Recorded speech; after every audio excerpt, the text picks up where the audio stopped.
Welcome to our news channel. Please subscribe to the channel. Thank you. Hello friends, good morning and welcome. The headline of our news day says, Father Mbaka called me on phone and pleaded. Emeka Ihedioha.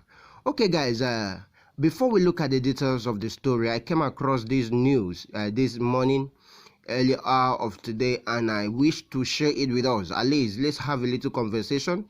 Let's have some analysis from us, okay?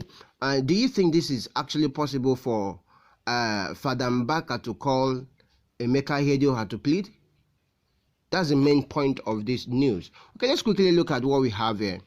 Reverend Father Ejike Mbaka, the spiritual director of Adoration Ministry Enugu Nigeria, called the former Governor Emeka Ihedioha on phone to plead with him to withdraw the petition leveled against Governor Hope Uzodimma at the Supreme Court, or risks going to jail. Now here he is actually saying that he should withdraw the petition or he will risk his life going to jail. Father Mbaka equally pleaded with Ihedioha to stop seeing him as a political enemy, but a messenger of truth from the Almighty. Ihedioha's statement was released by his spokesman, Chibuike, and made available on early hour of today. The former governor said that the truth remains that Father Mbaka is quite convinced that sacking redress from the Supreme Court is founded on clear illegitimacy, and nothing will stop him from reclaiming his stolen mandate. Okay guys, as I said earlier, do you think this is actually possible? I want us to analyze this. Let's look at this news. Do you think this is possible? Kindly hit on the comment section of the video and drop your comment. Next on the news there says, Oshimole speaks on Edo governorship election. Oshimole speaks on Edo governorship election. Comrade Adams Oshimole a few days ago received thousands of PDP supporters from Edo North Senatorial District into the APC. The podium built for the rally had been destroyed before the event. Oshimole spoke after the rally. Edo APC primaries.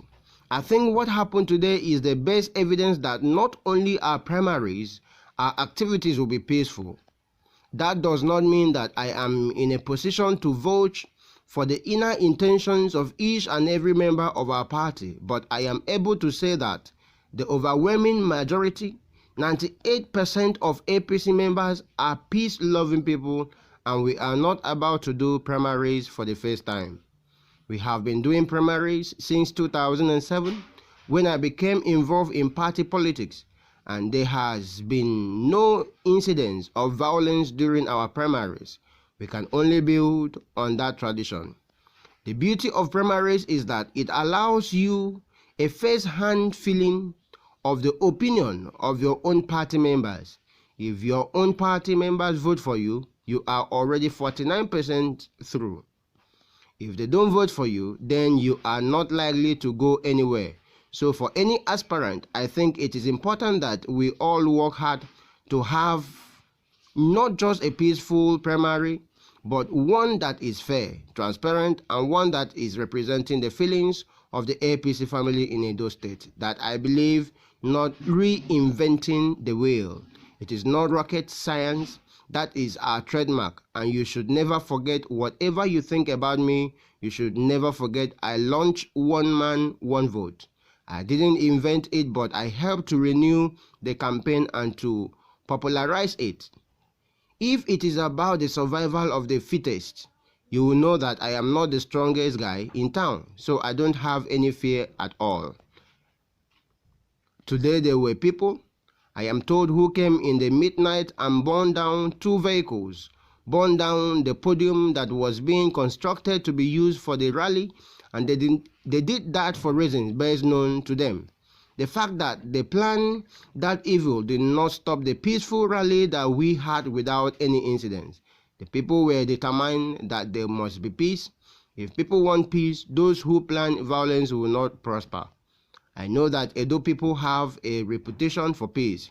In my election on April 14, 2007, PDP activists are on record to have killed 3 innocent voters at Oba Primary School.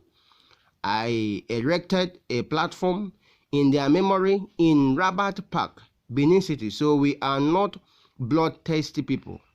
There could be few who like violence, but I think the spirit of the overwhelming majority of Edo people will prevail at the end. It is a pity we have had a peaceful party structure since 2007.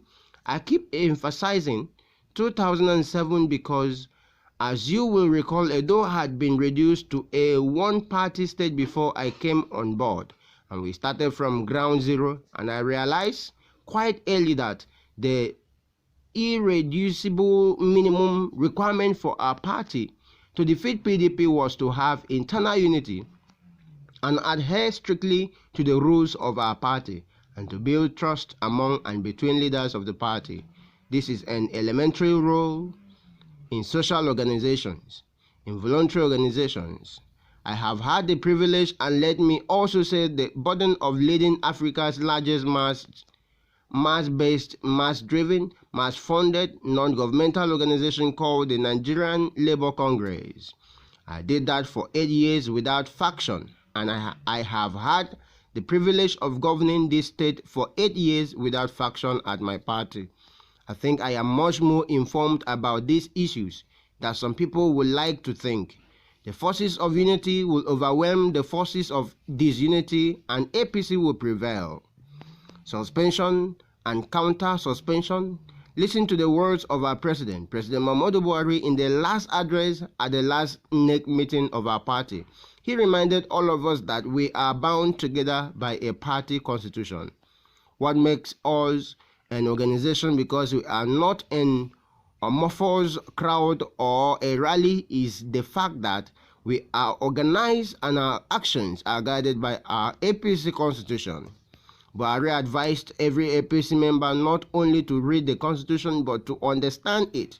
There are provisions for dealing with any infractions or anything that is considered anti-party. All those procedures are there, so anything done outside those procedures is like self-entertainment. The good thing about entertainment is that you choose the kind of entertainment you want, but when it comes to rules, they are rigid and they are even enforceable. So I think that sooner than later, everybody in the APC family will see the futility of fighting one another. I never dissipated any energy fighting within the party. I was never involved, and I will never be involved in intra-party fighting. Rather, I reserve my energy for the opposition, and once they ring the bell for the contest, I deploy that reserved energy. I have not publicly or privately fought or abused any APC leader or member, any ACN leader or member, any AC leader or member. That does not mean that a couple of people didn't do that or what I didn't like, but I also recognize that that is why we are humans, and my responsibility as a leader is to identify those people, bring them, persuade them, caution them where necessary, and guide them on how to go forward. It is never productive to engage in what our people call them home to fight. In my place, they say the weapon you use for war between your family and another community, you don't use those weapons when you have an internal family quarrel. You try to be careful not to cut anybody's flesh, because if you do, anytime the person remembers the scar, he may not forgive. So you have to be careful as much as possible to manage internal family discontent. There must be disagreement, there must be contest, there must be legitimate dividends, views about how to arrive at a destination.